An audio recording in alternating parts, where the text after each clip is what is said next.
हम लोग अपनी 15 अगस्त वाली सीरीज का दूसरा जो पार्ट है वो अब हम देखने जा रहे हैं। और वो पार्ट हमारा क्या था कि जो 75 ईयर की जर्नी है हमारी, जब 15 अगस्त 1947 को भारत आज़ाद हुआ है और उसके बाद 15 अगस्त 2022 तक की जो जर्नी है वो देखने जा रहे हैं हम लोग।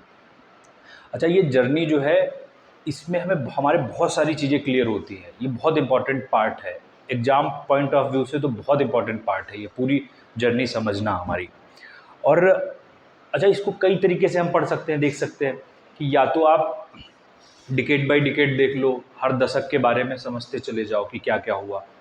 और सबसे आसान पड़ता है कि भारत के जो प्राइम मिनिस्टर्स हुए हैं, प्रधानमंत्री, उनके कार्यकाल के हिसाब से आप देखते चले जाओ। नहीं, क्योंकि प्राइम मिनिस्टर जो है, जो लीडर, जो देश को लीड कर रहा है, उसके हिसाब से आप देखो, वो ज़्यादा आसान पड़ता है आपको। सबने सुना होगा कि एक इंग्लिश में पोएम थी, O captain my captain, Walt Whitman की, उन्होंने अब्राहम लिंकन पे लिखी थी।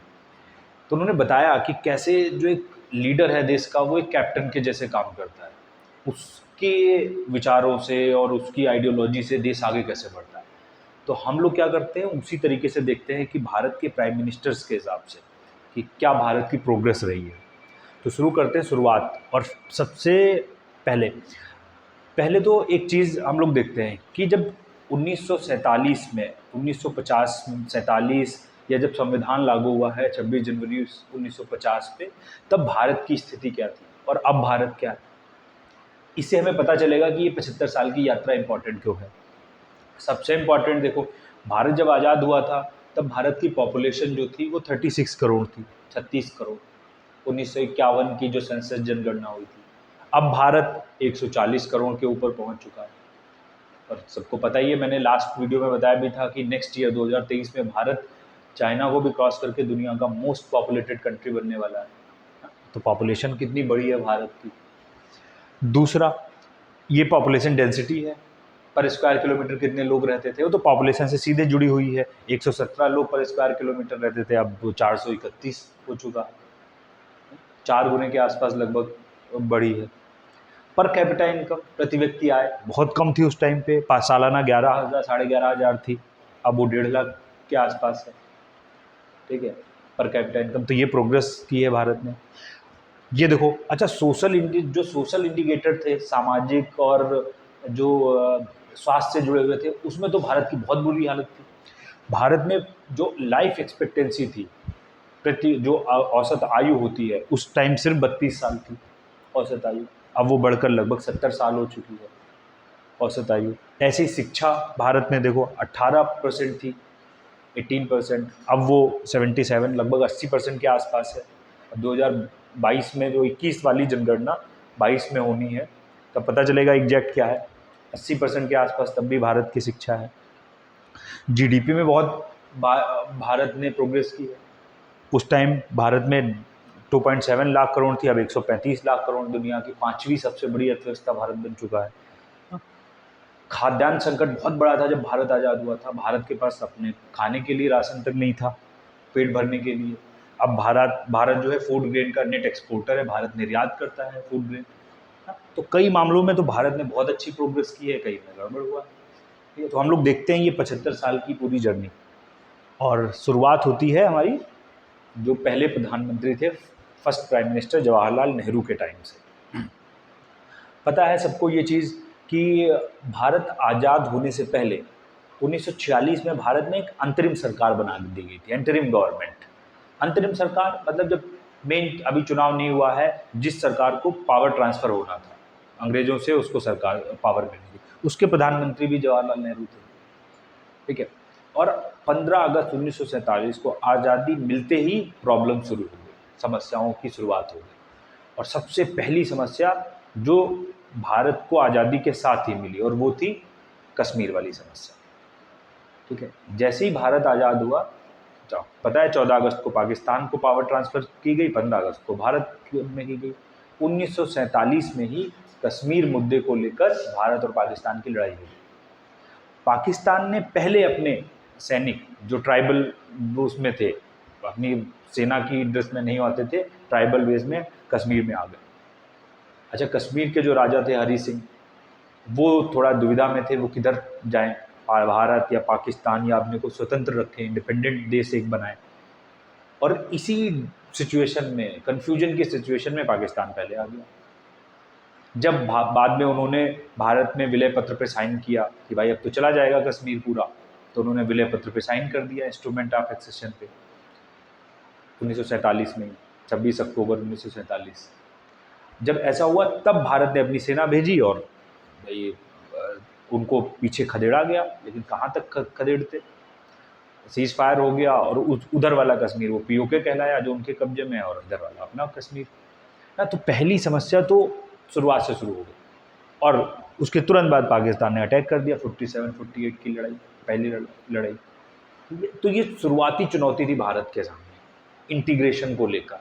अच्छा, ये जो शुरुआती 2-3 साल निकले भारत के 47 के बाद, वो भारत के इंटीग्रेशन के साल बोले जाते हैं, क्योंकि भारत में बहुत सी देसी रियासतें थी, राजा लोग थे, और उनके पास दो विकल्प थे, वो या तो भारत में जाएं या तो पाकिस्तान में शामिल हों। तो ये इंटीग्रेशन का मामला, जो विलय वाला मामला था, बड़ा मुश्किल था।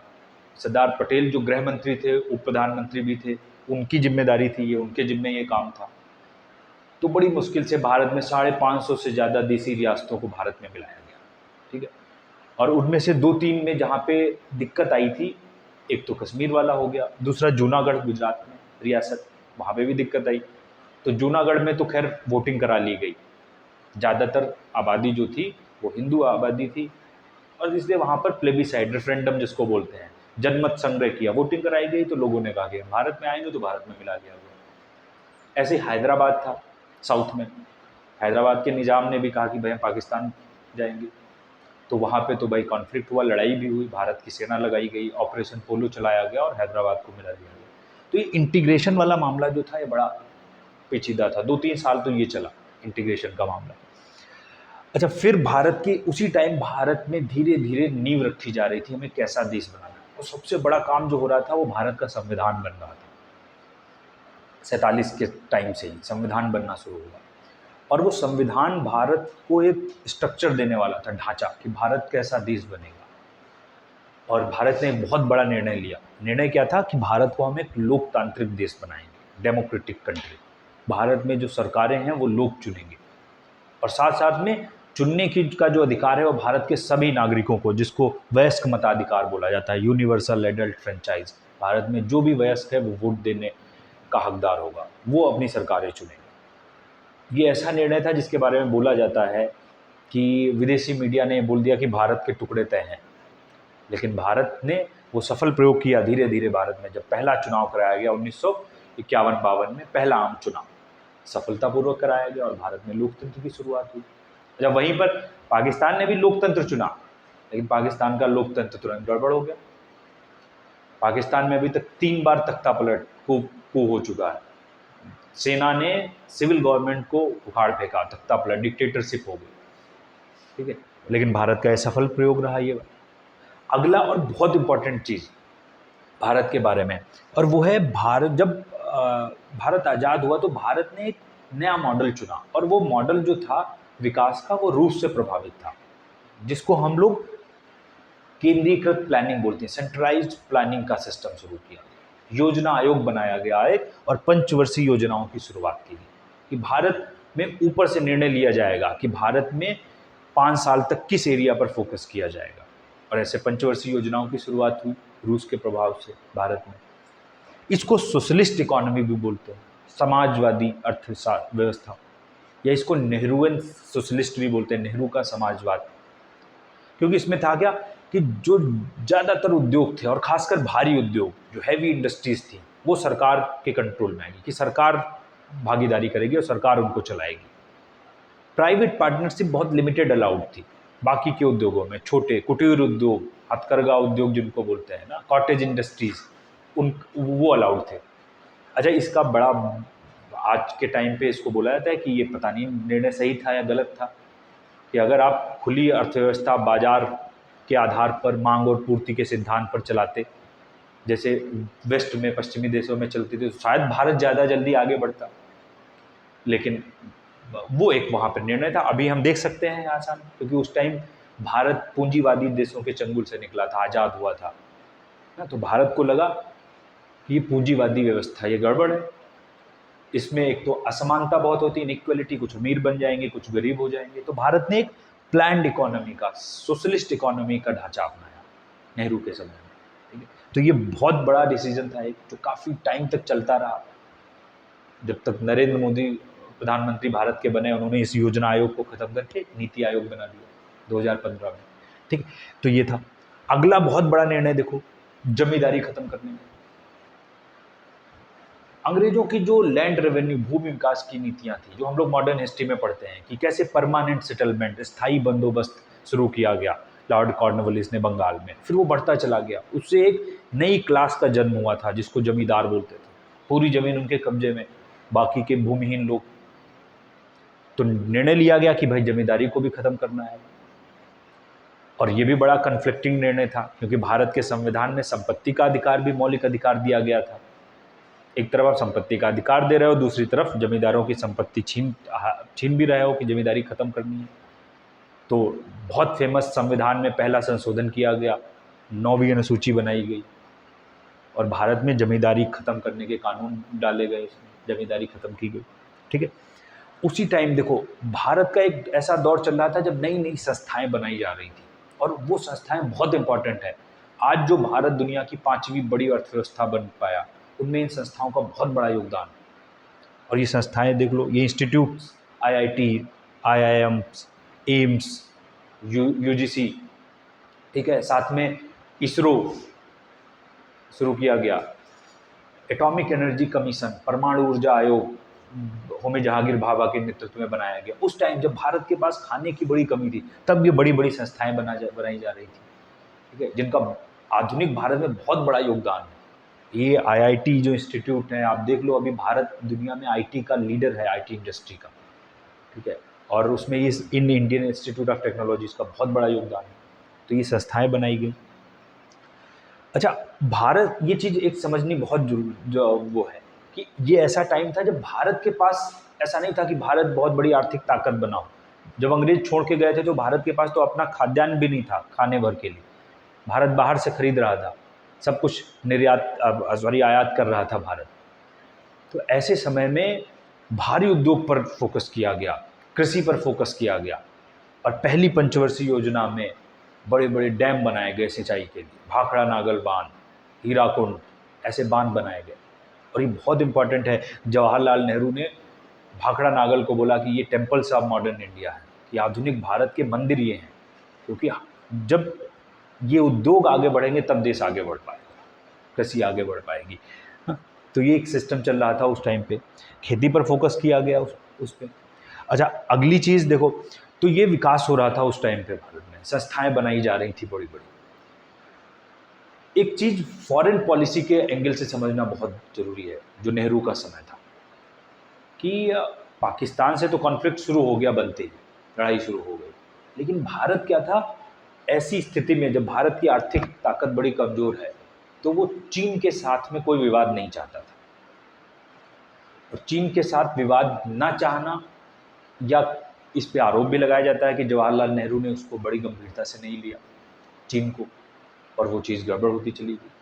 तो चीन के एंगल से 2-3 चीज़ें बहुत ज़रूरी है समझना, कि भारत और चीन, भारत हमेशा से चीन को ये देखता था कि एक चीन भारत के जैसे ही एक पुरानी संस्कृति है। जब भारत में हड़प्पा की सभ्यता थी, इंडस वैली सिविलाइजेशन, तब चीनी सभ्यता चल रही थी, तो बहुत पुरानी सभ्यताएं दोनों थी। नेहरू यही कहते थे कि भाई दोनों पुरानी सभ्यताएं हैं, दोनों आपस में मिलजुल कर आगे बढ़ेंगी, एशिया आगे बढ़ेगा। तो 1954 में एक समझौता भारत और चीन के बीच में हुआ, पंचशील समझौता, बहुत फेमस समझौता है, कि बाकी दोनों देश एक दूसरे की जो क्षेत्रीय बाउंड्री है, सीमा की रिस्पेक्ट करेंगे, एक दूसरे के मामलों में दखलंदाजी नहीं करेंगे, शांति सुरक्षा को बढ़ावा देंगे ना। पंचशील समझौता हुआ है 1954 में। लेकिन भारत कुछ चीज़ें इग्नोर करता रहा, जैसे चीन ने तिब्बत पे को टॉर्चर करना शुरू किया, बुद्धिस्ट लोगों। और कहा जाता है सरदार पटेल ने बोला नेहरू से कि भाई ये चीज़ सीरियस लेने वाली है, कि वो बुद्धिस्ट लोगों को परेशान वहाँ किया जा रहा है, भारत को भी सतर्क होना है। लेकिन नेहरू जी ने इन चीज़ों पर ध्यान दिया, क्योंकि वो कह रहे थे कि भाई चीन के साथ में कोई दिक्कत नहीं होगी। जब ज़्यादा टॉर्चर हुआ तो दलाई लामा को भारत ने शरण दे दी। 1959 में दलाई लामा आ गए भारत, धर्मशाला में, हिमाचल प्रदेश में, मैक्लोडगंज में। अच्छा, फिर क्या हुआ, 1962 में पता है कि चीन ने भारत पे हमला कर ही दिया और अटैक कर दिया। भारत जो एक अभी अपनी नींव तैयार ही कर रहा था, धीरे धीरे आगे बढ़ने की कोशिश कर रहा था, इतनी बड़ी आबादी को खाना देना ही बड़ी बात हो रही थी, उसको पहला और बहुत बड़ा झटका लग गया 1962 वॉर में, चाइना वॉर में। भारत वो वॉर हारा और उससे नुकसान तो हुआ ही, क्षेत्रीय जो भारत की सीमा रेखा थी उसमें बदलाव हुआ, जो पुरानी मैकमोहन लाइन थी वो बदल गई, LAC बनाई गई, लाइन ऑफ एक्चुअल कंट्रोल। लेकिन साथ साथ में भारत के कॉन्फिडेंस को बहुत बड़ा झटका लगा कि देश बनते ही और आप एक वॉर हार जाओ, 200 साल अंग्रेजों को गुलाम रहे, फिर एक वॉर हार गए आप, तो बड़ा झटका लगा 1962 के वॉर। लेकिन फिर भी भारत जो है अंतर्राष्ट्रीय स्तर पर जो है अपनी एक इमेज बना रहा था, इससे एक झटका तो लगा है। उस टाइम जो था पूरा दुनिया दो ग्रुपों में बटी हुई थी, शीत युद्ध चल रहा था, कोल्ड वॉर, अमेरिका और सोवियत यूनियन, रूस के बीच में। और भारत ने फिर से एक बहुत बड़ा निर्णय लिया कि भाई हम इन दोनों में से किसी गुट में शामिल नहीं होंगे, ना तो अमेरिका के ना तो सोवियत यूनियन के। और भारत ने तीसरा फ्रंट खोल दिया जिसको, और उसमें नए जो एशिया अफ्रीका के जो आज़ाद देश हो रहे थे, जो जिनको इंडिपेंडेंस मिली, वो सब शामिल हुए। और भारत के नेतृत्व में, भारत जिसमें इंडोनेशिया के राष्ट्रपति थे सुकर्नो, घाना के थे, ठीक है, मिस्र के कर्नल नासिर, इन लोगों ने एक नॉन अलाइंड मूवमेंट की शुरुआत की, गुट निरपेक्ष आंदोलन की शुरुआत की 1961 में। नॉन अलाइनमेंट मूवमेंट शुरू हो गया भारत कि दोनों गुटों में किसी की भागीदार की तरफ भारत नहीं जाएगा, जिससे अच्छा मिल रहा है उससे लेगा भारत, फायदा लेगा। और भारत ने लिया। दूसरी पंचवर्षीय योजना में भारत की सबने मदद की। भारत में बड़े बड़े स्टील प्लांट लगाए गए, जो लोग पढ़ते हैं, बहुत पूछे जाते हैं एग्जाम पॉइंट ऑफ व्यू से, कि राउरकेला भारत ने लगाया, ठीक है, स्टील प्लांट उड़ीसा में जर्मनी के सहयोग से, भिलाई लगाया सोवियत यूनियन रूस के सहयोग से, दुर्गापुर लगाया स्टील प्लांट भारत ने इंग्लैंड के सहयोग से। तो दोनों देखो, सभी देशों से भारत जो मदद ले सकता था ले रहा था। जबकि वहाँ पर पाकिस्तान ने निर्णय लिया कि वो अमेरिका की तरफ शामिल होगा, अमेरिका के गुट में शामिल होगा। तो भारत ने अपनी स्वतंत्र विदेश नीति बनाई रखी इस समय में। अच्छा, 62 की लड़ाई हुई थी, 62 की लड़ाई के तुरंत बाद में जो भारत के पहले प्रधानमंत्री थे जवाहरलाल नेहरू, उनका जो था टाइम जो था, और वो थोड़ा वो उम्र भी हो चुकी थी, और उसके बाद में 1964 में उनकी डेथ हो गई। तो उनके समय में एक तरीके से ये आप देख सकते हो कि भारत ने अपनी विदेश नीति की नींव रखी, जो अभी तक भारत मानता है, भारत किसी गुट में शामिल नहीं होता, अपनी स्वतंत्र विदेश नीति को अपनाता है। बड़ी संस्थाएं बनाई गई जो अभी भी काम कर रही हैं, इसरो, IIT, IIM, एम्स, ये सब संस्थाएं काम कर रही हैं। और सबसे बड़ी चीज़, भारत ने एक लोकतांत्रिक देश बनने का जो अपना वादा था वो पूरा किया, डेमोक्रेटिक कंट्री, कि भारत में सभी को बराबर अधिकार दिए जाएंगे, सभी धर्म जातियों को, एक धर्मनिरपेक्ष देश भारत को बनाया। तो ये पहले प्रधानमंत्री, और जो 1964 तक हमारी महत्वपूर्ण घटनाएं थी वो थी।